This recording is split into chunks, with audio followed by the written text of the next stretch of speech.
नमस्कार दोस्तों, आप देख रहे हैं नमो भारत न्यूज। मैं हूं अतुल शुक्ला।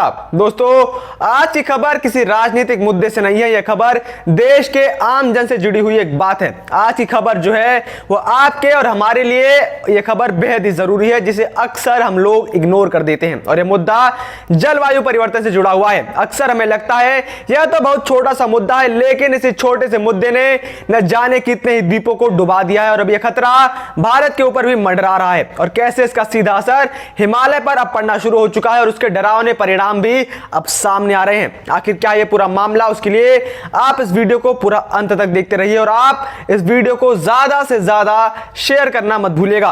दोस्तों, इस खतरे की गंभीरता को समझने के लिए सबसे पहले आपको भारत के उस द्वीप की बात बताता हूं जिसका अब कोई अस्तित्व बचा ही नहीं है और वो हमेशा हमेशा के लिए पानी के अंदर लुप्त हो चुका है। दोस्तों, भारत और बांग्लादेश के बीच में एक द्वीप होता था जिसके ऊपर भारत अपना कब्जा बताता था, क्योंकि भारत ने उसे पहले खोजा था और बांग्लादेश इसे अपने देश का हिस्सा बताता था। लेकिन अब यह द्वीप रहा ही नहीं। भारत और बांग्लादेश के बीच बंगाल की खाड़ी में स्थित न्यू मूर द्वीप पानी में बहुत पहले ही डूब गया है। इस द्वीप को भारत ने न्यू मूर या पूर्वाशा कहा जाता है, जबकि बांग्लादेश में इसे दक्षिण तलपट्टी के नाम से जाना जाता है। सालों से दोनों देश इस द्वीप पर अपना दावा करते रहे, लेकिन जलवायु परिवर्तन ने इस मसले को 2010 में ही खत्म कर दिया था। कोलकाता स्थित जाधवपुर विश्वविद्यालय के समुद्र विज्ञान विभाग ने उपग्रह से प्राप्त चित्रों के आकलन के बाद यह बात कही थी कि समुद्र तल से 2 मीटर ऊपर 3.5 किलोमीटर लंबा और 3 किलोमीटर चौड़ा द्वीप पानी में डूब गया है। आखिर आपको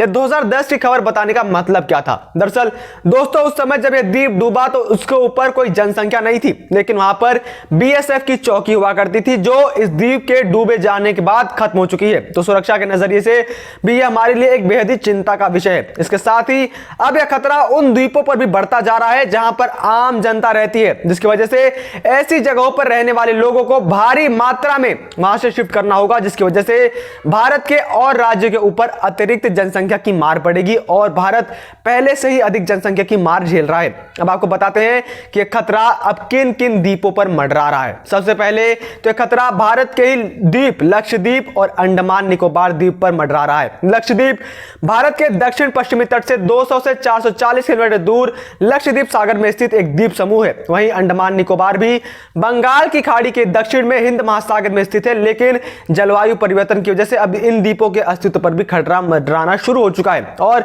अगर जलवायु परिवर्तन के ऊपर सही समय पर उचित कदम नहीं उठाए गए तो आने वाले कुछ सालों में हम लक्षद्वीप को भी हमेशा हमेशा के लिए खो देंगे और तब तक अंडमान निकोबार भी आधा पानी के अंदर समा चुका होगा। इसके साथ ही इस जलवायु परिवर्तन का सीधा असर भारत के हिमालय के ऊपर भी पड़ रहा है, जिसकी वजह से हिमालयी राज्य जैसे जम्मू कश्मीर, हिमाचल प्रदेश, उत्तराखंड, सिक्किम, अरुणाचल जैसे 11 राज्यों पर बाढ़ आदि का खतरा हर समय मंडराता रहता है। इसका उदाहरण है 2013 में उत्तराखंड के अंदर आया हिमालयन सुनामी, जिसने हजारों घरों को नुकसान पहुंचाया था और उसमें करीब 6000 लोगों ने अपनी जानें गंवा दी थी। लेकिन इसका कारण क्या था? केदारनाथ में अधिकांश तबाही हिमखंडों के पिघलने से चौराबाड़ी ताल में भारी मात्रा में एकत्रित जल प्रवाह के कारण हुई और आज भी इन राज्यों में अक्सर बादल फटने या फिर भूस्खलन आदि घटनाएं होती रहती हैं। इसी साल मार्च के महीने में ही हिमखंड टूटने की एक खबर सामने आई थी, जिसमें कई लोगों के मरने और लापता होने की खबर सामने आई थी।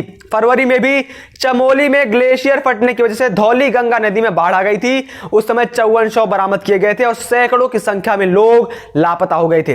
बात सिर्फ इतनी नहीं है, इसकी गंभीरता को समझने के लिए आपको कुछ आंकड़ों पर नजर डालने होंगे। आपको बता दूं कि 2019 के केंद्रीय प्रदूषण नियंत्रण बोर्ड के एक अध्ययन के अनुसार गंगा के पानी का तापमान बढ़ रहा है तथा गर्मियों में जब तापमान अधिक रहता है तो प्रवाह तेज रहता है और सर्दियों में तापमान घटने के साथ ही प्रवाह भी कम हो जाता है। सीपीसीबी की biological health of river Ganga नामक रिपोर्ट में कहा गया है कि औसत तापमान में लगभग 1 डिग्री तक की वृद्धि से ग्लेशियरों के पिघलने की रफ्तार बढ़ रही है। एक अन्य हालिया अध्ययन में पता चला है कि अब हिमालय ग्लेशियरों के पिघलने की रफ्तार शताब्दी की शुरुआत में उनके पिघलने की रफ्तार से दुगनी हो चुकी है। यह आंकड़ा वर्ष 1975 से वर्ष 2000 तक के ग्लेशियरों के पिघलने की मात्रा का दुगना है। वैज्ञानिकों ने चेतावनी दी है कि भले ही आने वाले दशकों में दुनिया ग्रीन हाउस गैसों के उत्सर्जन पर अंकुश लगा ले, लेकिन दुनिया के शेष ग्लेशियरों का 1/3 से अधिक हिस्सा वर्ष 2100 से पहले ही पिघल जाएगा और इसका खामियाजा भारत पहले से ही बुरी तरीके से भुगत रहा है। पिघलते ग्लेशियरों से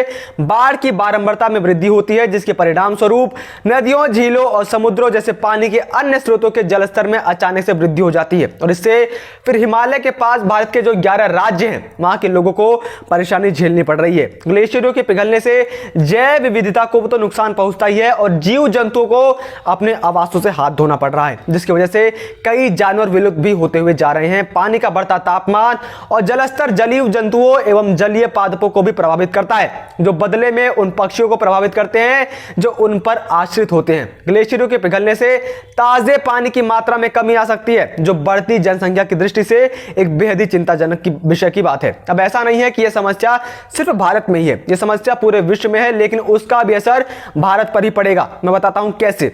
लक्षद्वीप और अंडमान निकोबार के साथ साथ अब दक्षिण एशिया के उत्तर में बसे मालदीव पर भी खतरा मंडराने लगा है। सैलानियों के लिए स्वर्ग कहलाने वाला यह द्वीप हिंद महासागर की शान भी कहलाता है। यह पर्यटकों के लिए पहली पसंद माना जाता है। कई बॉलीवुड हस्तियां हाल ही में यहां पर छुट्टियां मनाकर आई हैं, लेकिन वर्ल्ड बैंक समेत कई संस्थाओं को यह डर है कि आसपास समुद्र का पानी जिस तेजी से बढ़ रहा है, साल 2100 तक यह द्वीप देश पानी में समा सकता है, जिसका खासा असर भारत पर भी देखने को मिलेगा। अब आप ये सोच रहे होंगे कि इसका असर आखिर भारत पर कैसे होगा, तो आपको बता दूं कि मालदीव हिंद महासागर में सामरिक रूप से काफी महत्वपूर्ण जगह पर स्थित है। यह हमारे देश के लक्षद्वीप समूह से महज 700 किलोमीटर की दूरी पे है। मालदीव एक ऐसे महत्वपूर्ण जहाज मार्ग से सटा हुआ है जिससे होकर चीन, जापान और भारत जैसे कई देशों की ऊर्जा की आपूर्ति होती है। भारत का करीब 97% अंतरराष्ट्रीय व्यापार हिंद महासागर के द्वारा ही होता है। इसीलिए यह समझा जा सकता है कि इसके मार्गों को सुरक्षित करना भारत के लिए कितना ज्यादा महत्वपूर्ण है।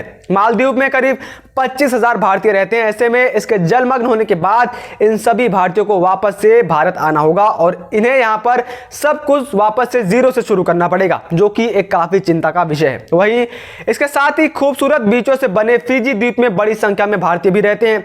दक्षिण प्रशांत महासागर में स्थित यह द्वीप भी आज खतरे में है। ध्रुवीय बर्फ पिघलते हुए इसे भी अगले कुछ दशकों में समुद्र के भीतर ले जाएगी। 2014 के आंकड़ों के मुताबिक फिजी की जनसंख्या 8,49,000 थी, जिसके अंदर 37% भारतीय मूल के लोग वहां रहते थे। अब अगर आप इसका अनुमान लगाएं तो लगभग 3.5 लाख लोग भारतीय फिजी में रहते हैं। ऐसे में इस द्वीप के जलमग्न होने के बाद इन लोगों को भी वापस से भारत की तरफ ही रुख करना पड़ेगा। ऐसे में भी एक चिंता का विषय है। मौजूदा समय में हम एक टाइम बम के ऊपर बैठे हुए हैं और ऐसे में अगर इंसानी गतिविधियों पर लगाम न लगाई गई तो यह टाइम बम कभी भी फट सकता है। अब ऐसा नहीं है कि इसके लिए भारत कुछ भी नहीं कर रहा है। भारत अपनी शक्ति के अनुसार इसमें पूरा प्रयास कर रहा है। यहां तक कि पेरिस जलवायु समझौते में मात्र भारत ही एक ऐसा देश है जो अपने वादे पूरे कर रहा है। ऐसे में पूरे विश्व को साथ आकर इस मुद्दे पर कड़े से कड़े कदम उठाने चाहिए, वरना एक दिन हम सभी जलमग्न हो जाएंगे। बाकी आपकी इस बारे में क्या राय है, आप कमेंट बॉक्स में जरूर बताएं। जय हिंद, जय भारत। वीडियो को लाइक, सब्सक्राइब और शेयर करना ना भूलें। अपने विचारों को कमेंट बॉक्स में लिखकर हम तक जरूर पहुंचाइए।